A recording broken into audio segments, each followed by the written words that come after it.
Assalamualaikum warahmatullahi wabarakatuh. Kami dari kelompok 7, yakni saya Ananda Viva Khalidia dengan rekan saya Abdurrahman Kanafila akan menjelaskan tentang prosedur, rancangan, dan strategi pengelolaan kelas.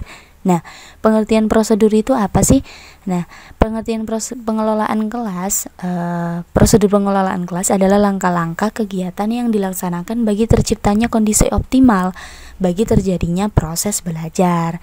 Nah, hal ini juga disampaikan oleh Ari Kunto bahwa pengelolaan kelas itu suatu usaha yang dilakukan oleh penanggung jawab kegiatan belajar dengan maksud agar dicapai kondisi yang optimal sehingga dapat terlaksana kegiatan belajar mengajar dengan maksud agar dicapai kondisi yang optimal sehingga terlaksana kegiatan belajar mengajar seperti yang diharapkan. Nah, kemudian prosedur pengelolaan kelas itu dapat dikategorikan menjadi dua, yaitu prosedur manajemen kelas, dimensi pencegahan ataupun preventif.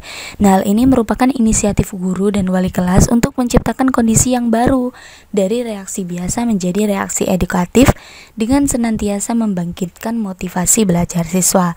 Nah, ini juga dipaparkan oleh Mulyani bahwa guru dapat menggunakan kemampuannya dengan cara 1. Menunjukkan sikap tanggap, 2. Membagi pengertian, yang ketiga memusatkan perhatian kelompok.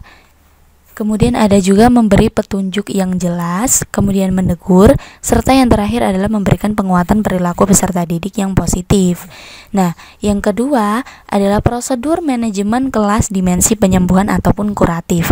Nah, kuratif ini dilakukan apabila ada tingkah laku menyimpang yang dapat mengganggu proses belajar mengajar. Nah, dalam bukunya Mulyadi mengemukakan bahwa langkah dalam prosedur manajemen dimensi kuratif itu sebagai berikut. Yang pertama, ada mengidentifikasi masalah siswa. Yang kedua, menganalisis masalah. Yang ketiga adalah menentukan alternatif pemecahan masalah. Dan yang terakhir adalah mendapatkan balikan atau feedback. Nah, pengelola kelas itu harus dapat mengerti betul tentang bagaimana melaksanakan prosedur mengelola kelas dengan benar sesuai kondisi kelas. Selanjutnya, ada pengertian rancangan pengelolaan kelas. Nah, pada pengertian rancangan kali ini dimaksudkan bahwa guru sebagai pengelola kelas merupakan salah satu keterampilan penting yang harus dikuasai, terutama dalam sebuah pembelajaran. Nah, menurut Kamus Besar Bahasa Indonesia, rancangan diartikan sebagai sesuatu yang sudah dirancang. Nah, adapun faktor-faktor yang mempengaruhi penyusunan rancangan pengelolaan tersebut. Yang pertama adalah pemahaman terhadap inti, tujuan, dan hakikat pengelolaan kelas. Yang kedua adalah pemahaman terhadap hakikat siswa yang dihadapinya. Yang ketiga adalah pemahaman terhadap bentuk penyimpangan. Dan yang keempat adalah pemahaman terhadap pendekatan-pendekatan. Dan yang terakhir adalah pemilikan pengetahuan dan keterampilan. Pengertian strategi pengelolaan kelas.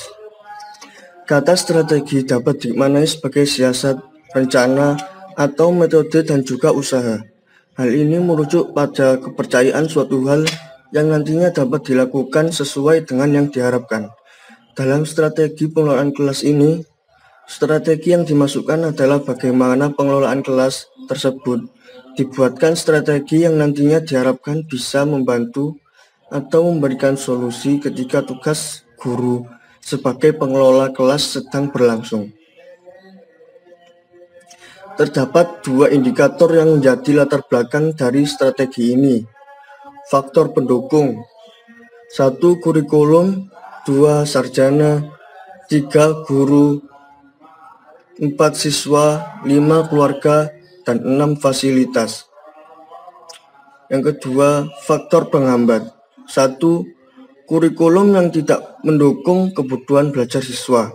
2. Keluarga yang juga tidak berkontribusi dalam proses belajar.